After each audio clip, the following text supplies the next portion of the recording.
The first time I stepped into the Lexington Hill estate, it felt as if I were walking straight into the jaws of something far greater than myself.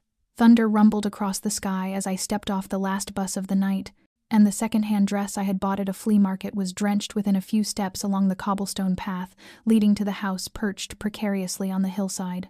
The mansion rose before me like a cold sculpture of glass and steel, every window black, not a single light, not a sound. A modern fortress disguised beneath the shell of luxury. I shivered not only from the chill that seeped through my cheap coat, but from the eerie certainty that someone was watching me from behind the glass. My small suitcase rattled against the stones, its sound both embarrassing and oddly grounding, pushing me forward toward the massive door that awaited.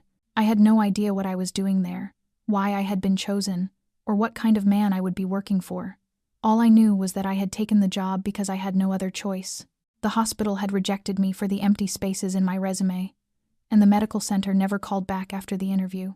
I needed money, a great deal of it, to pay off tuition debt, and to send something home to my mother in Ohio, whose medical bills were growing thicker by the week. When the door opened, the woman who appeared was so severe in demeanor that I straightened my back without thinking.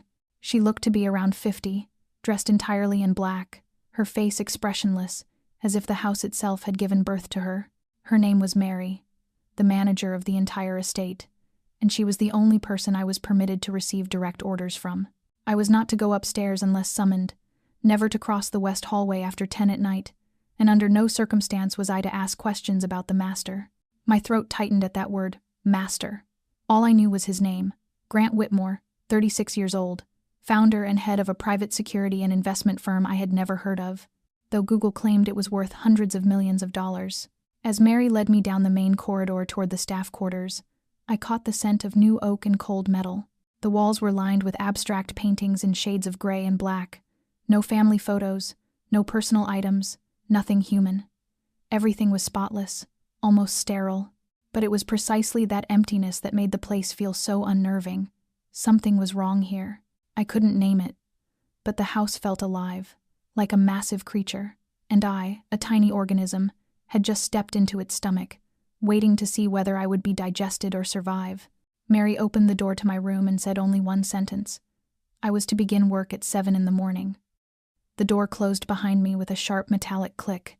I stood in the small room, barely 10 square meters, back against the wall, and for the first time wondered if I had just made an irreversible mistake. But then I looked at my old phone, 13 unread messages from my mother, all asking if I was all right, if I had eaten, if I had found work. I sighed, sat on the edge of the bed, and whispered to myself, "It's just housekeeping. Work for a while, earn some money, then leave. It can't be that hard." Yet somewhere deep in my chest, a quiet instinct murmured, "You have no idea what's waiting for you here, Emma Callahan. None at all." On that stormy night atop Lexington Hill, as Emma Callahan stepped into the cold mansion with a growing sense that something was terribly off, and before the past, secrets, and darkness of Grant Whitmore began to stir behind those walls of glass. If this story has made you feel intrigued, tense, or connected in any way, please subscribe to our channel, hit the like button, and share this video so we can bring you more powerful, emotional stories every day. Before we move to the next part where Emma will come face to face for the first time with the mysterious man around whom the entire house seems to revolve, let us know where you're watching from. Comment with your city or country so we can see how far this story has reached across the world. We can't wait to read your thoughts in the comments below. I couldn't sleep that first night in the Lexington mansion. The room, though small, was spotless, so neat it felt cold, much like Mary herself and the air within that house. I lay there staring up at the stark white ceiling, listening to the wind whistling through the cracks of the window frame and the steady ticking of a clock. No cars, no voices, only an oppressive silence wrapping around me. It was a silence I had grown used to over the past few months. Ever since I left the hospital in Columbus, ever since my father's sudden death from a stroke no one in our family had seen coming. He had been the only steady income. We had a plumber who worked diligently for 30 years and never took more than 2 days off. His death left not only grief but mountains of medical debt and a fragile-hearted mother no longer able to work. I used to be the family's hope, the only daughter to go to college, accepted into a respected nursing program at a community school. For 3 long years I studied by day and worked nights at a small cafe to cover my tuition. Everything had almost fallen into place until disaster struck. My father died, my mother fell ill, and I had to drop out of my final semester to care for her. When I tried to return, my scholarship was gone. I begged the financial office for an extension, wrote letters pleading for reconsideration, but their replies were as cold as rejection itself. I owed more than $12,000 in tuition, and without payment, I could not receive my nursing certification. No hospital would hire a nurse without credentials. I failed interview after interview, my record no longer shining. In the end, I signed up with a temporary staffing agency, taking whatever jobs no one else wanted: cleaning, dishwashing, data entry, deliveries. When they called and said there was a special domestic position for a private client, confidential, with pay triple the usual rate, I didn't hesitate. I only asked, "When do I start?" And they said, "Tomorrow." I left Ohio that night with one suitcase of clothes and the last few dollars in my bank account. New York was never a place I imagined living in. It was too fast, too loud, too expensive for someone like me. Yet now, it was the only place offering a chance to hold on. Looking out the window of that small room, seeing the faint yellow glow of the gate light in the distance, I thought of my father. He once told me, the day I got my college acceptance letter, "No matter where you go, your parents are right behind you." But he wasn't behind me anymore, and my mother had only her anxious messages left to send. I needed to earn money as much as I could, as quickly as possible. No matter who the employer was, no matter how cold the mansion felt, even if I had to serve like an invisible ghost, I had to endure, because I had no other choice. In the dark, I unlocked my phone once more, rereading my mother's last message. "Emma, as long as you're all right, I'll be all right. Don't give up," I whispered back, as if she could hear me from hundreds of miles away. "I won't give up, I promise." Then I closed my eyes, clutching the old silver necklace that had belonged to my father, the only thing of his I'd kept all these years, hoping that by morning, things wouldn't be too terrible. But deep down, I already knew. Whatever waited beyond that door wasn't just a job. It was a world of its own, and I had just taken my first step into it. A soft knock sounded at the door just as the clock struck 6. I jolted awake from a restless half-sleep, still dizzy from a night of tossing and turning. When I opened the door, I was met by the stern face of the woman who had greeted me the night before. She stood perfectly straight, holding a stack of papers in one hand and a cup of black coffee in the other, her gray eyes fixed on me without a blink. "Emma Callahan," she said in a steady, emotionless voice. "I am Mary Walters, chief housekeeper of the Whitmore estate. From today onward, you will work directly under my supervision. If you do your job properly, everything will run smoothly. If not, you can leave by the end of the day." I swallowed hard and nodded, taking the steaming cup from her hand. She did not ask whether I drank coffee, nor did she offer a smile. "You will begin at 7 every morning except Sunday. Your duties include cleaning the ground floor, dusting the library, laundering clothes placed in the basket along the south corridor, and setting the breakfast table according to instructions. You are not permitted upstairs unless called. Do not open any room marked with a red digital lock. Do not enter Mr. Whitmore's office unless invited. Do not touch any technological equipment in the house. Do not ask questions. Do not wander after 10 at night. Do not use your phone in the work area. And above all, you are not to inquire about the master's business or his past." Each rule landed like a line from a prison manual, and though I nodded in agreement, I felt my chest tighten with unease. Mary led me down a long, polished wood hallway, her low-heeled shoes tapping in a precise rhythm that made me walk softly, afraid to disturb the cadence. She pointed out each room: the parlor, the reading room, the gallery, the secondary kitchen, the wine cellar. Every one of them was immaculate, vast, and lifeless. Though it was clear the place was meticulously maintained, there was no sign of life, no flowers, no personal decorations, not a single photograph. "Mr. Whitmore works upstairs," Mary continued flatly. "You need not know the details. When he is present, you will be informed so you can avoid direct contact unless summoned. He dislikes noise, he dislikes questions, and he absolutely detests being watched. If you cross paths with him, you will behave as though you do not exist."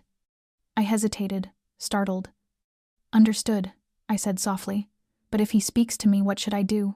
Mary turned, her gaze sharp as a blade. "Then you answer briefly, no elaboration, and do not, under any circumstance, look him in the eye." My heart thudded once, uncertain whether it was fear or curiosity that quickened it. I had never worked in a place like this. It wasn't like any home I'd ever entered, nor any employer I had ever met. It felt as if the entire house existed under its own private code, its own sealed world, and I, a stranger, was allowed only to skim its surface. Mary stopped before a pair of ebony double doors, knocked twice, then pushed them open. Inside stretched a long dining hall, a polished walnut table gleaming beneath the morning light, extending all the way to the far wall. "Breakfast is served at 7:30, she said. "You will set everything precisely. You will not speak. I will assist you the first time. After that, you're on your own." I nodded again, trying to memorize every instruction. As we turned back, my gaze drifted upward through the open mezzanine. A shadow moved swiftly across the upper, landing a tall figure in a dark suit. Just a glimpse, but enough to feel that someone had stopped, watching. And I knew, though Mary said nothing, that it was Grant Whitmore himself. A faint shiver ran down my spine, not from the chill, but from the realization that I had stepped into a place ruled by laws unlike the world outside, and the man who lived within those laws might soon alter everything I had ever believed to be safe.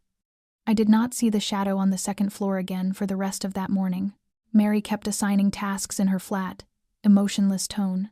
I wiped every tall glass window overlooking the silent garden, rearranged the books in the library alphabetically, checked the linens and crystal glasses in the main dining room.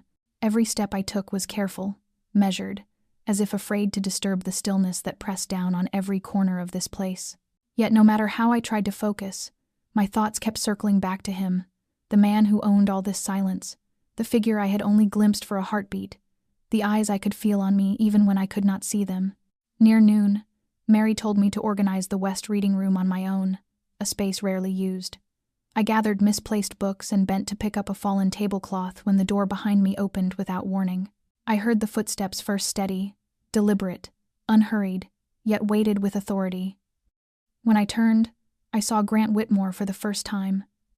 He was nothing like the image I had built in my mind. Tall, but not lanky, the kind of height that spoke of discipline and control. The charcoal suit fit his frame perfectly. The black tie loosened slightly as if just removed after a long meeting. His face was sharp, cold, unreadable, his dark brown eyes deep and direct, pulling you into a place where escape felt impossible. I straightened instinctively, clutching the rag in my hand, my gaze meeting his for only a second before I looked away. But 1 second was enough to make my heart stumble. There was something in those eyes, not anger, not surprise, just a cool assessment, as though he could see straight through my skin to whatever secrets I was hiding. He stood there in silence for several moments, still holding a folder, watching me as if analyzing an equation or a fault in a system. Then he spoke, his voice low and calm, carrying a weight that made me shiver. "You're the new one." I nodded. "Yes, sir." He stepped closer. I could hear the sound of his shoes on the marble floor, could feel the air between us tighten. His gaze shifted toward the stack of books I was sorting. "Mary still arranges them alphabetically?" Before I could answer, a faint, almost unreal smile brushed his lips. "Do you like working in silence?" I nodded again, this time forcing myself to look up. Our eyes met once more, longer this time. I saw the faint trace of exhaustion around his eyes, something that looked like sorrow carefully hidden behind the mask of power. "Good," he said, then moved past me, and the cold air seemed to follow his steps for several seconds after he left. I stood frozen, still gripping the old rag, my heart beat loud and uneven.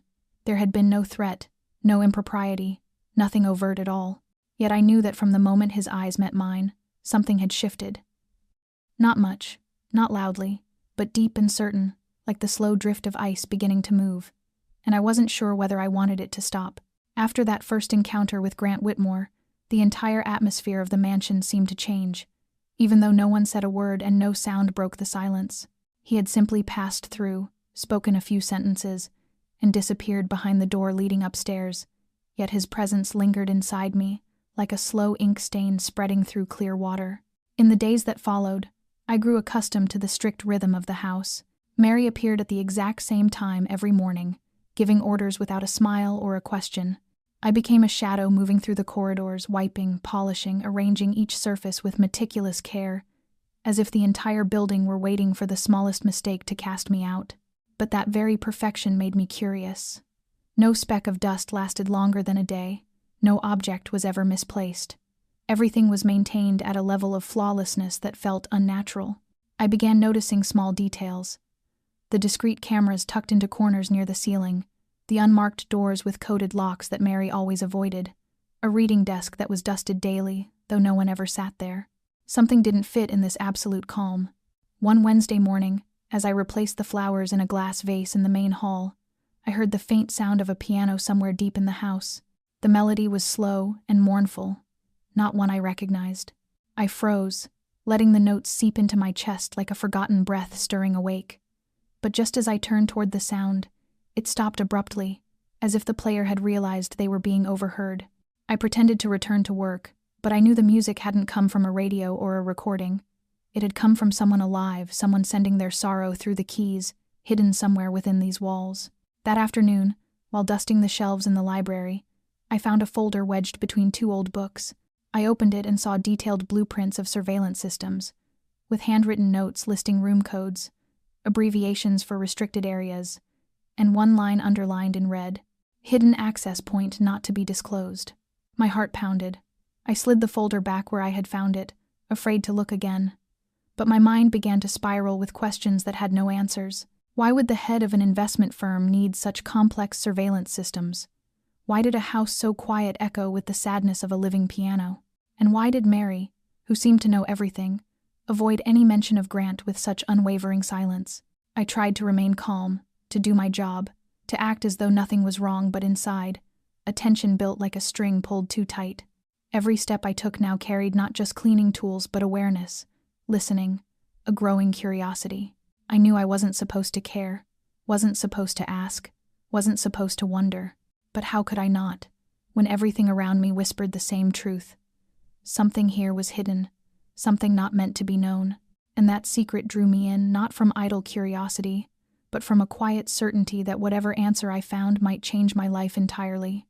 I didn't expect to see Grant Whitmore again so soon, certainly not while standing in a dimly lit room with a feather duster in one hand and a smudge of dust across my nose. It was a rainy afternoon, the light outside gray and thin, filtering through the thick glass of the library windows, making everything inside appear blurred and dreamlike. I was reaching for the upper shelves when a low voice spoke behind me, calm and unannounced. "You usually clean at this hour?" I spun around so quickly I nearly dropped the duster. He was leaning against the doorway, sleeves rolled up to his elbows, no tie, a few strands of hair damp from the rain. He wasn't smiling, but his eyes had softened since that first day. I lowered the duster and stepped back. "I'm sorry, I didn't know you were here." Grant didn't answer immediately. He walked past me, light as a breath, and stopped at the tall bookshelf. He pulled out a hardbound volume, his fingers brushing the spine as if tracing an old memory. "Have you ever read Camus?" he asked. The question startled me. I hesitated, then nodded. "A little. Back in nursing school, I took an introductory philosophy course. I liked his work." Grant turned, and for the first time I saw something human in his gaze, a weariness that carried the weight of years. "Do you remember the line, 'In the midst of winter, I found there was within me an invincible summer'?" I smiled faintly. "Yes, I wrote that inside the cover of my notebook, my first year." He looked at me longer this time, surprise flickering briefly in his eyes. Then he nodded slowly, as if confirming something quietly to himself. "Not many people remember that one." "I still have that notebook," I said softly, "in the drawer beside my bed, along with my father's letters." Grant turned away, but the air between us had shifted. We were no longer master and servant, no longer separated by class or authority, but two people standing in a quiet room, each carrying fractures no one else could see. He walked to the leather chair by the window and sat, his eyes fixed on the rain. "What do you think of this place?" he asked. I hesitated, uncertain whether to answer honestly. "I think it's very quiet, maybe too quiet." He gave a short, real laugh, low and tired. "That's how I designed it. A place where no one asks too many questions, where no one looks too closely." I didn't know why he told me that. Maybe because I didn't look too closely, or because I was the only one here with no right to judge him. I nodded lightly, then asked, almost without thinking, "Are you lonely?" Grant didn't respond right away. He sat in silence so long I thought I had crossed a line. Then he spoke, his voice quiet enough for the rain to almost drown it. Some things stop being loneliness. They just become a way of living. Waking up every morning and telling yourself, keep going, not because you want to, but because there's no other choice. My throat tightened. Not because the words were profound, but because I had felt them too. Every morning in my cheap rented room, staring at the pale light through the thin curtain, I whispered the same thing to myself. I didn't know what to say. No one had ever taught me how to respond to a man of power speaking as though something inside him had already died. But I knew I couldn't turn away, so I said nothing. I simply stood there, letting the silence stretch between us, neither awkward nor forced. It was the first time I saw the real Grant Whitmore, and the first time I realized I might no longer be just a housemaid in this mansion. After that afternoon in the library, I no longer saw Grant Whitmore the same way. His eyes were still deep, his voice still low, his steps still calm and measured, yet behind that composed exterior there was now something more, something heavier than coldness. I couldn't tell whether it was a quiet warning or an unspoken form of empathy, only that every time I caught sight of him moving along the second-floor corridor, a strange feeling stirred inside me, a blend of compassion and a curiosity I could no longer control. I began to notice more. Every sound in the mansion grew sharper to my senses, the faint click of a digital lock in the middle of the night, the soft roll of wheels against the stone floor from somewhere in the basement, and muted voices whispering in a language I couldn't recognize coming from the West Wing. Mary had forbidden me to enter. One morning, while changing the sheets in a guest bedroom rarely used, I accidentally found something small beneath the nightstand, a sleek black wireless earpiece without any logo or marking. At first, I assumed it was something a guest had forgotten, but as I picked it up, I noticed a thin strip of tape wrapped around its edge. I peeled it back and found a tiny engraving, almost invisible unless caught in direct light. D0X712. The letters and numbers meant nothing specific, yet they sent a chill crawling down my spine. I placed it back exactly where I found it, wiped my hands, and forced myself to continue working as if nothing had happened. But from that moment on, the feeling of being watched became unmistakable. Every time I crossed the corridor connecting the library to the reading room, I felt the weight of unseen eyes following me. Once, while dusting the lower wall panels, I discovered a small hidden camera lodged behind the leg of a cabinet, camouflaged perfectly by a matching wooden strip. It wasn't the kind used for regular home security. It was an internal surveillance model, covert, precise. Questions began to surface in my mind. Why would a secluded mansion, already protected by gates and its own security force, need such advanced monitoring systems? Late one night, Mary instructed me to replace the flowers in the main dining hall. When I entered, the lights were already on, but the room was empty. A stack of documents lay open on the table, as if someone had left in a hurry. I hadn't meant to snoop, but as I bent down to pick up a fallen petal, my eyes caught lines of bold print in English and Russian interwoven. Transport chain control, cargo identification codes, New Jersey distribution routes. A map marked with red lines tracing the docks along the coastline, not the kind of paperwork an investment firm would normally handle. I stepped back immediately, leaving everything exactly as it was, and slipped out before Mary returned. That night, I barely slept. One question looped through my mind. Who was Grant Whitmore, really? A polished businessman living in an ice-cold mansion, speaking little, yet surrounded by covert security networks, classified documents, and technology that belonged in an investigation thriller rather than a home. I couldn't tell anyone.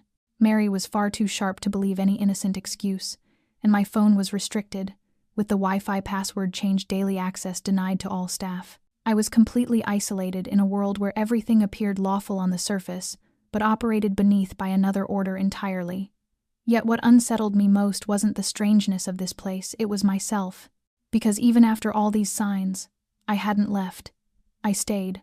I worked. I moved quietly through a house where every shadow whispered the same forbidden question. And deep down, I knew my reason for staying was no longer money. It was truth. And the haunting presence of Grant Whitmore that lingered within every silent moment I breathed. I woke in the middle of the night to an unfamiliar sound rising from the lower floor. At first, I thought it was the wind. The mansion sat high on a hill where gusts often howled through the glass panes. But this was different, sharper, intermittent, like the faint clink of metal brushing metal. I sat up, heart pounding, and listened again.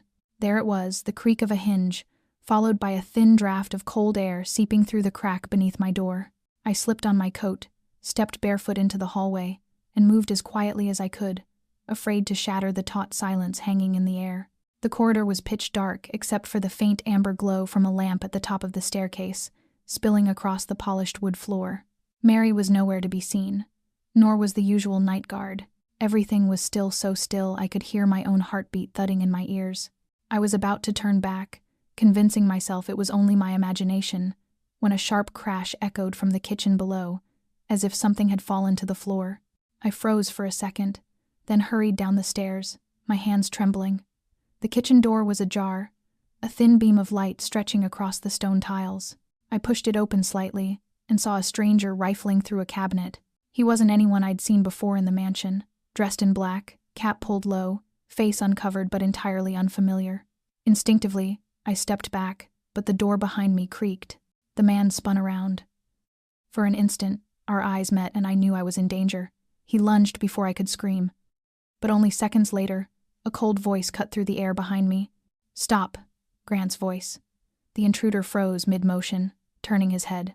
Grant emerged from the darkness itself, silent, unhurried, but his eyes glinted like steel. He was dressed in dark clothes, no jacket, holding something long and slender in his hand that I couldn't quite see. The intruder reached into his pocket, but Grant moved first. In one swift motion, precise and fluid, he brought the man down, pinning him to the ground with the practiced ease of someone who had done it countless times before. I stood paralyzed, unable to react. A metallic clang rang out, a knife skittering across the floor. Grant held the man down, one hand pressing the back of his neck, his gaze locked on the intruder's face. "Who are you? Who sent you?" The man said nothing, gasping for breath, his eyes flicking toward me in alarm. Grant signaled me to step back, then pulled a small black device from his pocket, pressed it to his ear, and spoke in a clipped, controlled tone. "Call Team 2, breach detected." Within a minute, 2 men in black appeared through the rear entrance of the kitchen, silent, expressionless. Without a word, they hauled the intruder away, as if they had done this many times before. When it was over, Grant turned to me. Under the yellow light, he looked nothing like a businessman. He looked like a soldier stepping out of a battlefield. He approached, his voice calm but no longer cold. "Are you hurt?" I shook my head, unable to speak. My hands were still trembling, my legs barely steady. He studied me for a moment, then reached out and placed a hand lightly on my shoulder. Not quite a gesture of comfort, but enough to steady me. "Go upstairs," he said softly. "Don't tell Mary. I'll take care of the rest." I wanted to ask 100 questions to know who that man was, what this house truly was, and why its defenses moved like a military response. But I knew this wasn't the time. I nodded, turned quietly toward the stairs. Before I reached the top, I glanced back and saw Grant still watching me. And in that moment, I understood. He wasn't just protecting this house. He was protecting something deeper, perhaps a secret, perhaps someone. And for the first time, I began to wonder whether I was still merely a housemaid in this story, or already a part of whatever truth he was fighting to keep hidden. I didn't see Grant for 2 full days after the night of the intrusion. The mansion grew quieter than usual. Mary said nothing about what had happened, no warning, no questions, as if it had never taken place. But I knew better than anyone that everything had changed. I saw unfamiliar men arriving before dawn, no uniforms, no words, moving in and out of the back wing with the precision of those trained in discipline. More cameras appeared in the first-floor corridors. A few doors were now sealed with coded locks. I didn't ask, and no one explained. But I waited, and on the 3rd night, Grant appeared at my door. He didn't knock. He just opened it, standing there in a dark shirt, his hair slightly tousled, his eyes stripped of the usual distance, showing the fatigue he could no longer conceal. He didn't request. He simply said, "Come with me." I followed him through the silent hallway, my heart hammering, uncertain what awaited me. He led me to the office on the 1st floor, a place I had never been allowed to enter. The room was large, the ceiling high, the walls lined with books, yet in the center stood a sleek control console, its screens alive with feeds from every corner of the estate. Grant didn't look at me. He sat, swirling a glass of amber liquid between his fingers, as if weighing 2 impossible choices.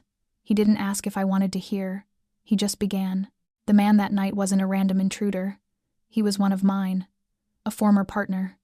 I said nothing, watching him, trying to steady my breath. I used to run a special transport network, he continued, his voice flat, detached, like recounting something that belonged to another life.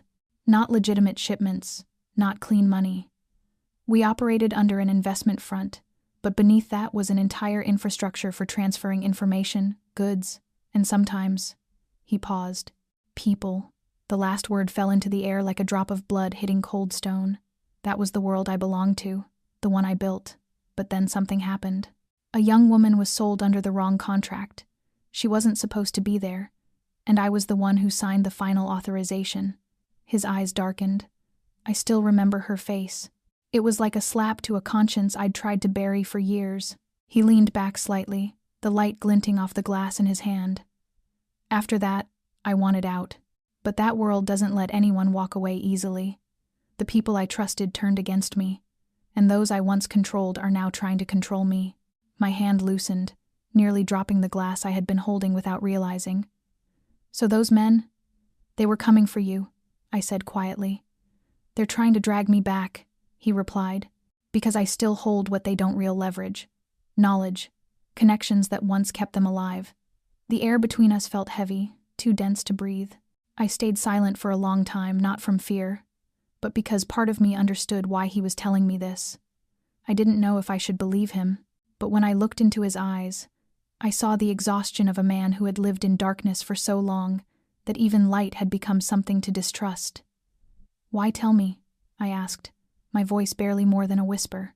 He met my gaze, steady and unguarded. "Because I know you've seen things, and I don't want you imagining something worse than the truth. This is only part of the picture.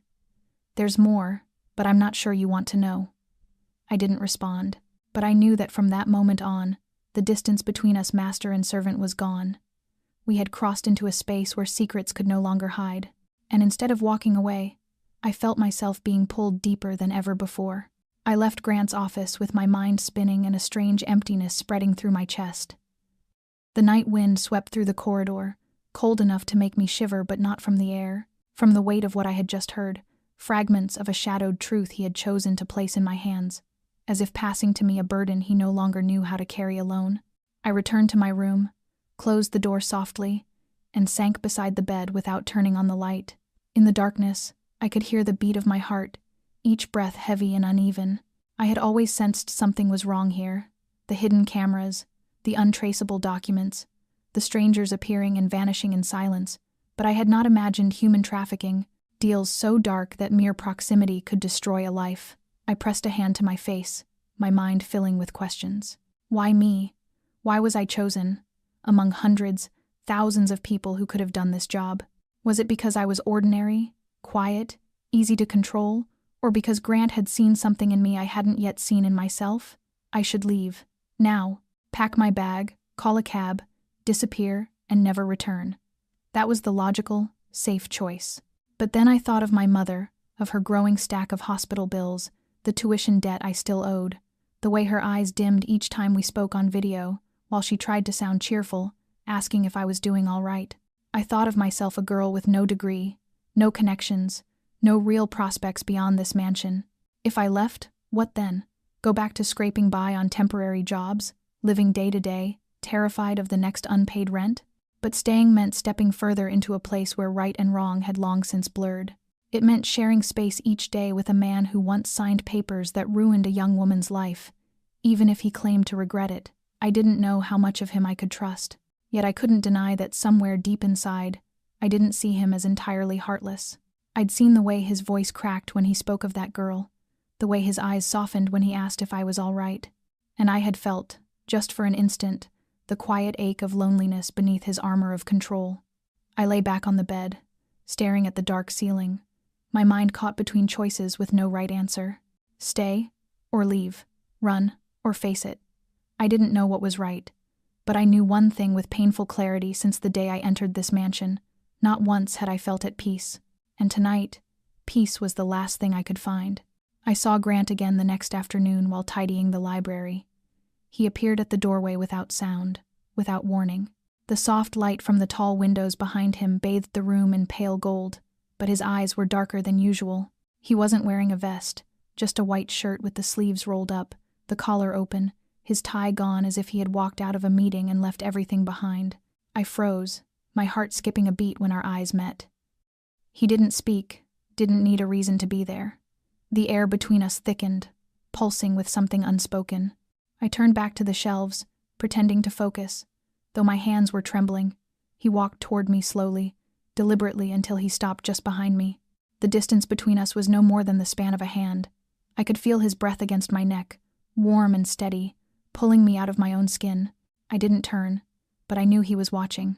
"Emma," he said, my name for the first time, not as an employer, not as a man guarding his past, but simply as a name, spoken like a whisper. I turned then, and our eyes met again, this time without hesitation. There was something in his gaze that erased the fragile line of restraint I had clung to. I should have walked away. I should have kept my distance. Instead, I asked in a whisper, "Why did you tell me all of that?" He didn't answer immediately. He just looked at me, deeply, before saying quietly, "Because I've never met anyone who made me want to be someone else." The silence that followed was heavy enough to press against my chest. My heart pounded wildly, breaking free from every boundary of reason. In that moment, every fear, every doubt, every concept of right and wrong dissolved into the single, undeniable pulse of something real. He lifted his hand, fingers brushing the side of my face, tracing my skin as if memorizing every hidden tremor. I closed my eyes for a second, and when I opened them, he was closer, so close that his breath mingled with mine. The kiss came without warning, fierce and deep, consuming the space around us. It wasn't gentle, nor hesitant. It was the eruption of everything that had been building in silence, of every look that had lasted a second too long. I felt his arm slide around my back, drawing me closer until my body melted into his, trembling with the heat that flared between us. The entire room seemed to shrink to the space between our two hearts. When he finally pulled away, his breath lingered against my lips, his eyes still locked on mine. My face burned, my pulse unsteady, my thoughts gone. He looked at me for a long moment, then whispered, "I don't know where this will lead us, but I know one thing: I don't want you to be afraid of me." I didn't speak, only nodded faintly, my lips still trembling from the kiss. I knew this wasn't supposed to happen, not between a man like him and a woman like me, not between a secretive past and an uncertain future, not across the gulf of power and guilt. But I also knew that if there was ever a moment in my life when I truly lost myself to something honest, it was this one, and I didn't regret it, not for a single heartbeat. The next morning, the mansion was as silent as ever. The early sunlight streamed through the tall glass windows, casting long ribbons of gold along the hallway. I woke earlier than usual, not because of work, but because I hadn't slept through the night. The warmth of that kiss still lingered faintly on my lips, softening my steps, deepening every breath. I went about my duties as always, dusting the library, checking the dining room, arranging fresh flowers for the tea table on the back veranda. On the surface, nothing had changed, yet I could feel it. Something had shifted, quietly but unmistakably. The air within the house seemed to move to a new rhythm, an invisible current guiding everything with a slower, subtler pulse. I saw Grant several times that day. He didn't speak to me in front of Mary or anyone else, only passed close enough for me to feel the weight of his gaze as it brushed over me. It was no longer the assessing look of an employer, nor the wary, guarded stare he'd given me in the beginning. Now, his eyes had softened, carrying something hesitant, as if he were holding back words he dared not speak. That afternoon, as I was arranging flowers in the kitchen, Grant passed by and stopped for a moment. Neither of us said a word, but when I lifted my head, our eyes met. No sound, no movement, just a gaze so deep that I had to look away first to keep my heart from betraying me. In the days that followed, life in the mansion continued as usual. Yet between us ran a quiet undercurrent, faint but undeniable. Whenever I set a cup of tea on the library table, I knew he would arrive shortly after. Whenever I stepped outside to water the plants, I could feel his eyes watching from the second floor. One late afternoon, I heard the soft sound of piano notes coming from the music room, a slow, somber melody, like a confession unspoken. When I drew near the door, the music stopped. I didn't need to open it to know who was sitting behind that piano. I turned away, my heart heavy with contradiction. I didn't know where this was leading us. There were no promises, no boundaries, only fleeting moments, glances held longer than they should be, silences filled with meaning, and a feeling within me rising like a quiet tide before it breaks. I found myself observing him more closely. The way he spoke to Mary, his voice low but commanding enough to draw attention. The way he sipped his drink alone in the reading room, eyes lost somewhere far away, as if he were living inside a memory that no longer belonged to this world. And each time I watched him, I asked myself, was I stepping into the life of a man I still didn't fully understand? Yet then his gaze would find mine not hurried, not possessive, simply steady like an invisible thread binding two separate worlds that should never have touched.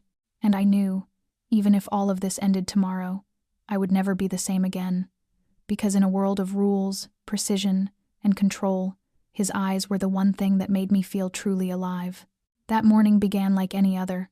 I woke early, prepared fresh flowers for the main dining room, then checked the linens and glassware in the smaller banquet hall. Mary seemed unusually busy, constantly on the phone, pacing from room to room without explanation.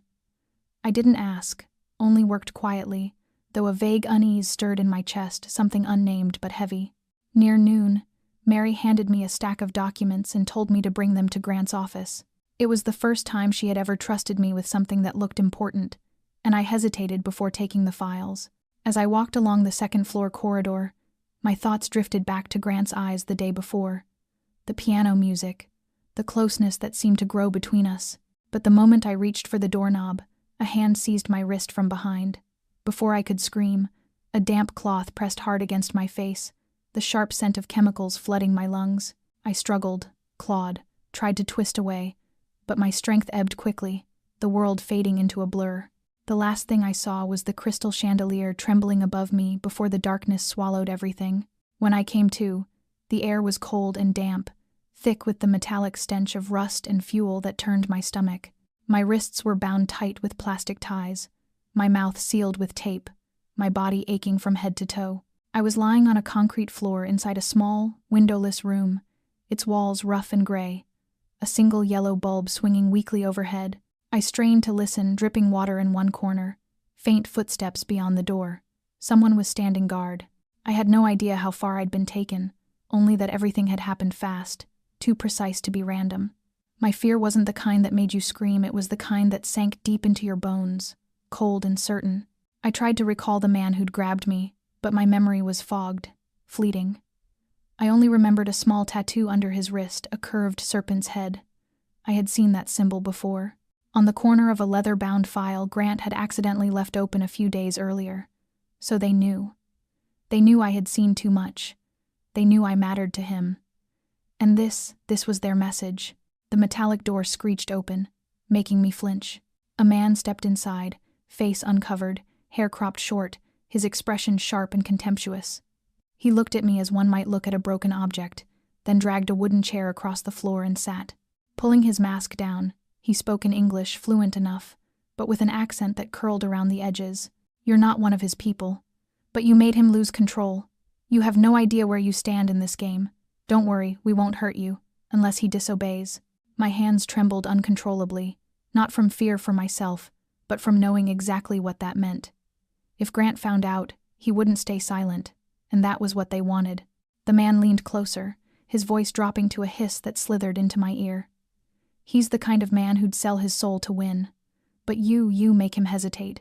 I want to see what he chooses, your life, or his power. Then he stood, turned, and left, leaving me alone in that airless room, the bulb flickering overhead, the pain in my shoulder throbbing where I'd been dragged half-conscious.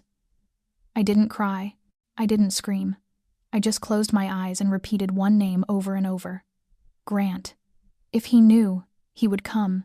If he truly was the man I believed him to be, he wouldn't leave me here. And if I was wrong, then at least I would know whether what we had was real or just another illusion. I was willing to stake everything on that single truth. Grant stood motionless before the surveillance monitor, his expression tight, his silence absolute. On one of the incoming encrypted feeds, an image of Emma appeared, hands bound, head slumped under the dim yellow light of a cement room. Beside the screen, an audio file played, brief and cold. Deliver the cargo and the Eastern Transport Division, or lose her. The voice was low, metallic, almost synthetic, but Grant recognized it instantly. Elijah Moretti, a former partner, a ghost from the years he'd spent building an empire out of shadows. now returned like a serpent shedding its skin. Mary stood beside him, pale and silent. Grant gripped his glass but didn't drink, the sound of cracking crystal slicing the air. He had known this day would come. They would never let him leave the network without extracting a price. But he hadn't expected them to use Emma. She was an outsider, someone who didn't deserve to be collateral. He had believed he could protect her by keeping his distance, by hiding the darkest parts of himself. But he had been wrong. They had seen his weakness, they had felt it, and now they were forcing him into the very choice he had dreaded: most abandon her and preserve his power, his wealth, his connections, and the empire that had once saved his life, or destroy everything to save the one woman who had made him want to become something better. Mary's voice rasped, brittle from exhaustion. If you give them the cargo and the eastern sector, they'll take the rest within weeks. This isn't negotiation, it's extermination. Grant didn't answer. His eyes stayed fixed on Emma's image. Her small frame, her tilted head, her hair falling over her shoulder, her eyes closed as if asleep. But he knew she wasn't sleeping. She was waiting. He turned, his voice rough but resolute. Prepare the car. Call teams 4 and 5. Wipe the basement servers. Mary's eyes widened. What are you doing? Grant met her gaze, unwavering. I'm getting her back, and if I have to burn this entire empire to the ground to do it, so be it. Mary said nothing more, but something in her face changed, no longer fear or anger, but the weary acceptance of someone who had always known this moment would come. When Grant left the room, rain began to fall outside the mansion. Heavy drops struck the glass like fate knocking on the windows. He walked through the long corridor, past the ghosts of secrets, and a kiss that had changed everything. There was no hesitation left in him. Elijah didn't understand that the man he was dealing with was no longer the one who had once signed away a girl's life. Grant Whitmore had changed. And this time, he wasn't fighting for power. He was fighting for something stronger than the empire itself. The woman who had seen his true self and didn't turn away. Night cloaked the abandoned industrial zone on the outskirts of Newark, once a thriving transport hub for the northeastern corridor, now left to rust and ruin. The steel warehouses stood like hollow carcasses against the dark horizon. Grant sat inside an armored SUV, eyes locked on the digital map glowing before him, the heat signature pulsing from Warehouse 3. Teams 4 and 5 had taken their positions, fully equipped, yet an icy dread lingered in his spine. Not fear, he had long forgotten fear, but a weight unlike any he'd ever carried, even in the bloodiest years of his life. Mary sat behind him, relaying commands over the comm line, her voice steady and clipped, as if each order were a note from a well-rehearsed score. But in her eyes flickered the worry of someone who cared not for the mission, but for the man walking willingly into its jaws. Grant didn't wait long. When the clock struck 2, he stepped out into the rain, pistol gripped in his right hand, his movements precise and silent. He crossed the corridor of darkness leading into the old warehouse, where the only light came from the flickering bulbs overhead, trembling as if the air itself had grown too heavy to hold them. The radio crackled with brief updates, one team cutting power to the central grid, another securing the eastern exit. Grant gave no verbal reply, only a nod before slipping through the narrow space between 2 rusted containers. Footsteps echoed ahead, a soft swish, then a body fell without a sound. He moved swiftly toward the marked room. He knew exactly where Emma was. He had studied every frame of footage, analyzed every flicker of light, memorized every reflection. His memory never failed him. He stopped before the heavy iron door, checked the lock, signaled the 2 men behind him to approach. But before they could break it open, a crash exploded to the right, and then the shriek of an alarm shattered the silence. A trap. Grant spun, weapon raised, gunfire cracking through the confined air. 3 armed men appeared from the side corridor, guns blazing. Grant dove behind a container just in time as a bullet tore through his shoulder, shredding fabric and leaving a streak of blood. He gritted his teeth, hot pain spreading down his arm, but his eyes never wavered. 1 shot struck the first man's knee. 2 more clean, controlled hit the second man's shoulder and chest. The third fled, only to be cut off by Team 5 near the exit. There was no time. Grant charged the door and kicked hard. On the second blow, the hinges snapped, and he stormed into the dim room where Emma was held. She lay trembling, her eyes wide with shock and sudden recognition. For a split second, tears welled not from fear, but from certainty. She had known he would come. He cut her bindings, tore the tape from her lips, his hands trembling as they brushed her cold skin. "Are you all right?" he asked, breathless. She nodded, voice breaking. I knew you'd come. He pulled her close, an embrace fierce and brief amid the chaos. But they had no time. Even as the alarm blared, 2 more gunmen burst through the door. Grant shielded Emma, pulled her behind him, and fired with brutal precision. Every shot, every movement, carried the deadly rhythm of instinct long suppressed. They ran through the narrow hallway, the echo of gunfire pounding like thunder. The air stung with the metallic bite of smoke and spent shells. When they reached the lot outside, Team 3 was ready for extraction. Emma was pulled into the vehicle, her hand gripping Grant's as if it were the only thing anchoring her to reality. He glanced back once at the building, its red warning lights flashing against the night sky. A piece of his past lay buried there, but what mattered most was now in his arms. For the first time in years, Grant Whitmore had won a battle not for power, but for the one thing he could not afford to lose her. As the convoy sped through the forest toward the safe house, I finally saw the blood soaking through Grant's sleeve. The light inside the vehicle fell across his face, pale but steady, his dark eyes fixed ahead as if letting himself falter even for a moment would bring the world crashing down. I sat beside him, my hand still locked in his since the moment we fled the warehouse, never once letting go. He didn't speak, but his ragged breathing and the cold dampness of his hand told me the wound was worse than he admitted. When we reached the mansion, Mary and 2 members of the private medical unit were waiting. Grant waved them off, his voice low and hoarse. Let her do it, please. They hesitated, then silently stepped out, leaving the 2 of us alone in the softly lit bedroom. I helped him sit on the edge of the bed, my hands shaking as I unbuttoned his torn, blood-soaked shirt. The bullet had grazed deep across his shoulder, non-fatal, but vicious enough to make anyone else collapse. Yet he remained still, eyes half closed, fingers tightening around mine every so often as if to keep himself tethered to me.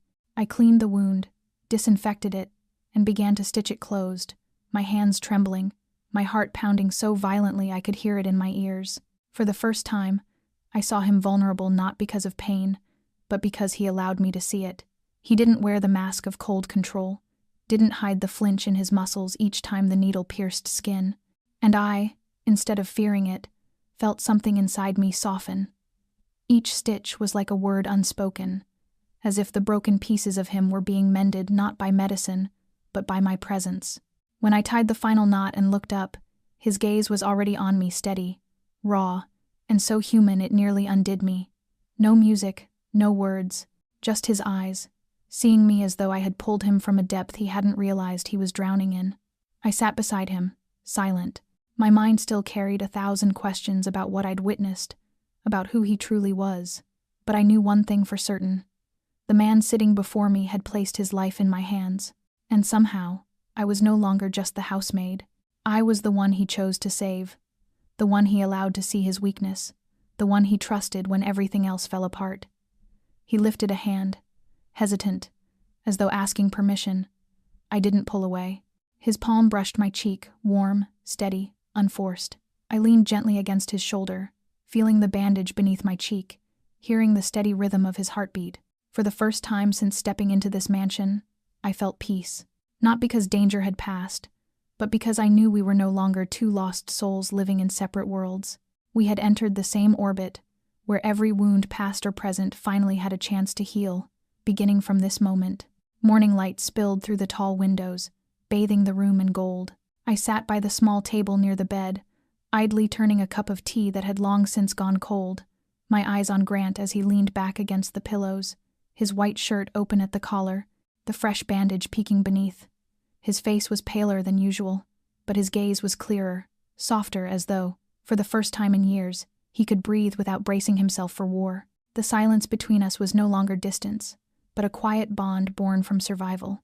Grant set down the notebook he'd been writing in, and looked at me for a long time before speaking, his voice rough and low, touched with something uncertain.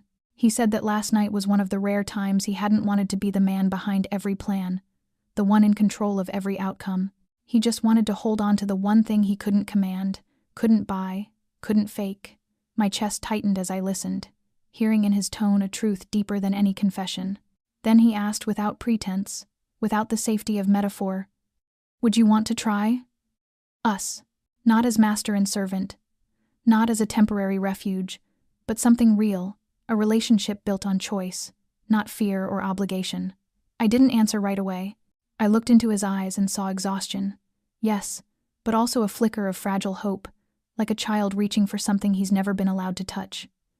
I rose, crossed the room, and sat beside him. My hand found his.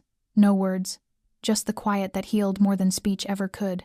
I told him I didn't know what the future held, that everything still felt uncertain, that he still belonged to a world I might never fully understand. But I also said that if there was one thing I was sure of, it was this. I couldn't leave. Not out of pity or gratitude, but because I wanted to stay. For him. For what he'd done. For the way he looked at me as though I never had to be anyone but myself. He squeezed my hand gently, a faint smile softening the hard lines of his face, a smile imperfect and rare, but real enough to warm the room from the inside out. And in that moment, there was no past, no blood, no darkness, only two people sitting side by side, choosing each other despite everything waiting beyond those walls. I stood before the tall window of the upstairs sitting room, looking out at the garden bathed in late afternoon light.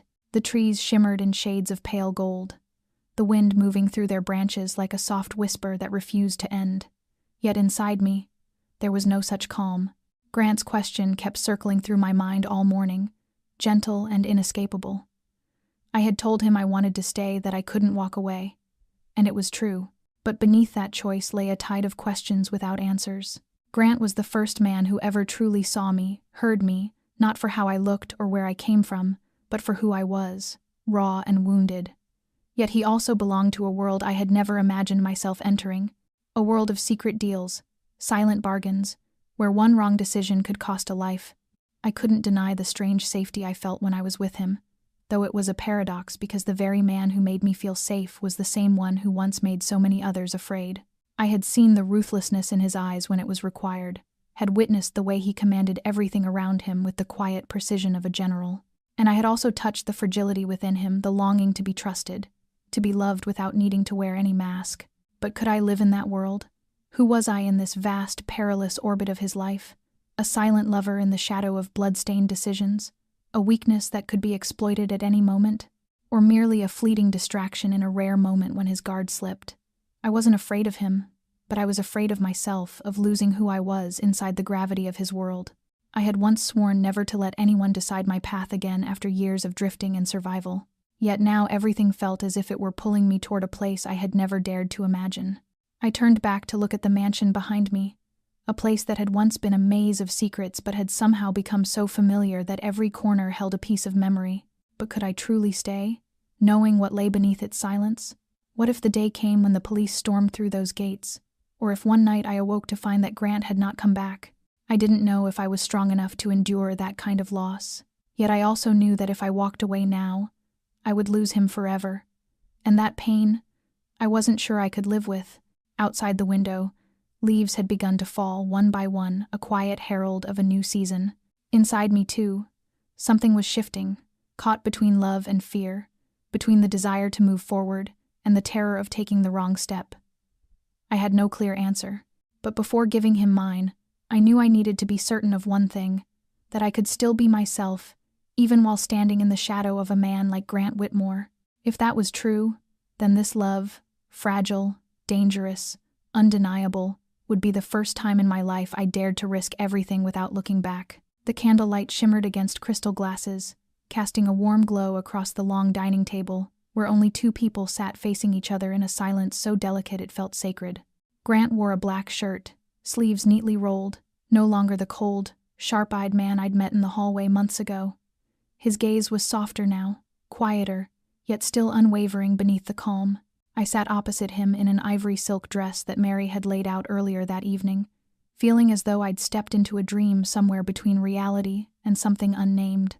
The dinner passed in a gentle stillness, every dish placed with care, though neither of us ate much. We exchanged glances, faint smiles, two people waiting for something far greater than the meal itself. When the dessert plates were cleared, Grant set down his glass. The candlelight drew a faint line of brightness along the bridge of his nose, accentuating the steel beneath his calm. He looked at me for a long time before speaking. He said he had thought of nothing else in the nights, since he'd pulled me from that dark room, from the space where life and death had hung by a thread. He told me he'd never feared losing anything before, never allowed anyone to touch his weakness until me. His words weren't poetic, nor did he try to move me. He simply spoke of exhaustion, the kind that seeps into a man's soul after years of living by power, control, and the endless weighing of human lives. Then he looked straight into my eyes, unguarded, and said he wanted out. Not because he was tired, but because, for the first time, he wanted to live differently. To live a life where he didn't have to look at everyone with suspicion, didn't have to sleep beside a gun, didn't have to keep the woman he loved in the dark to protect her from himself. I couldn't breathe for several seconds. The silence in the room was so complete that I could hear my heartbeat in my ears. I asked if that was even possible, if a man like him could ever truly leave that world. He nodded slowly, saying it wouldn't be easy, that it would take time, and that there would be losses. But he was willing to pay the price. Because if he didn't, he said, he'd lose me anyway, and this time, he wasn't going to let that happen. He didn't ask me to forgive what he had done. He only asked me to believe in him long enough to see him change bit by bit for a future we both could choose. I didn't realize when the tears began to fall, but I didn't hide them. In the flicker of candlelight, I saw the face of the man the world outside called dangerous, the one who had always seemed untouchable, now sitting across from me. Unarmed and unguarded, no armor, no walls, just Grant, with all his scars and his desperate hope for redemption. And for the first time, I felt light, as if every question and every hesitation that had haunted me had quietly dissolved. Because some truths, when spoken with the heart, need no explanation. They only need to be believed. I stood on the stone steps leading to the garden behind the mansion, where the last roses of autumn still held onto the morning dew. The air was cool and damp, carrying the fragile scent of change, the uncertain calm of a crossroads. Grant stood only a few steps away, his charcoal coat stirring gently in the wind, his eyes steady, waiting, not pleading, not demanding, just waiting. He had already said everything that needed saying, and now it was my turn to decide. In my hand, I still held the handkerchief he had given me the night before, and for the first time, I noticed how steady his hands had been when he told me he wanted me to go with him, not as a shadow behind a powerful man, but as the one person he was willing to let everything go for. I had spent the night thinking, not because I doubted him, but because I needed to be sure that my trust didn't come from gratitude or the illusion of rescue. I thought of my past, the times I'd been left behind, the times I had picked myself up in silence, the times I'd believed I would never be enough for anyone to choose to stay. But Grant hadn't left. Even when he could have, he turned back. I thought of his face when I stitched his wound, the way he clenched his jaw, not from pain but from fear of letting me see him break. I thought of the dinner under the candlelight, where he wasn't the man I'd heard about, but a man learning how to begin again, for one reason alone. I walked toward him slowly, heart pounding but steps sure. When I stood before him, I met his gaze and saw in it something I had never seen before in anyone, a promise that needed no words. I took a deep breath and nodded. If you can believe you can change, then I can believe in that too. I don't need all the answers now. I don't need you to shield me from everything. I just need you not to let go, no matter what happens. Grant said nothing. He simply reached out, and I took his hand. For the first time, I wasn't afraid. Not because the danger was gone, but because I knew whatever lay ahead, I wouldn't walk it alone. We stood there, beneath the morning light filtering through the trees. No vows, no grand declarations, just two hands clasped tight. A silent truth that no storm could undo. From that day on, I was no longer the maid who bowed beneath the mansion's rigid rules. I was Emma, the woman who stepped willingly into Grant's world, not because I was pulled, but because I believed that even in darkness, there can be someone brave enough to open the door to light. And if loving such a man meant risking everything, then it was the one choice I would never regret. That afternoon, we stood atop the hill behind the stretch of land Grant had just bought, a place utterly unlike the towering walls and heavy wooden doors of Lexington Hill, the house that had once imprisoned us both in roles we had long outgrown. Here, there was only the wind moving softly through scattered trees, the endless openness of the sky, and the golden-orange light of sunset falling across his shoulders, as if the sun itself were telling me that every wound, no matter how deep, can heal when we dare to face it. I sat on a broad slab of stone, watching the distant mountains blur into the haze of dusk, and began to speak not to him, but perhaps to myself. I said that in life there are moments when we cannot foresee how a single glance, a decision, or a touch of a hand can alter the entire course of our existence. Like the day I walked into that mansion, looking only for work, yet found a man, a past I never belonged to, and a future I never thought I could reach. Grant sat beside me, not interrupting, not filling the silence, only placing his hand gently over mine, as if to say that every word I spoke mattered. I looked back on the road we had traveled, from confusion and guardedness, through fear and doubt, to the countless times I questioned my own feelings. I had once thought of myself as small, powerless in the vast and dangerous world that Grant inhabited. But the truth is, every choice we make, no matter how small, has the power to change a life, and sometimes to change too. I do not deny the darkness that once surrounded him, nor the fear that still lingers in me for what lies ahead, but I chose to stay not because of who he was, but because he had chosen to change for me, because he looked at me as someone of worth, needing no disguise or perfection. And in this life, that alone is worth every risk. My story is not perfect. It has its shadows, its mistakes, its tears, but it also has hope, love, and growth. It stands as proof that no matter where you come from or what scars you carry, you can always rewrite your story, even from the place where every door once seemed closed, and you never have to do it alone. Thank you for staying with me until the final moment of Emma and Grant's story.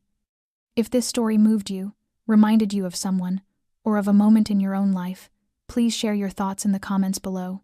We would love to read your heartfelt reflections, because it is your voices that bring these stories to life and give them meaning.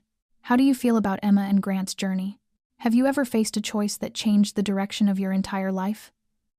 Tell us your story. And if you'd like to keep listening to more emotional, deeply human, and inspiring stories like this every day, don't forget to subscribe to our channel, like this video, and share it with someone you love. We'll be back soon with more stories that will touch your heart. Wishing everyone watching this video good health, joyful days, and peace within your soul. Goodbye, and see you in the next story.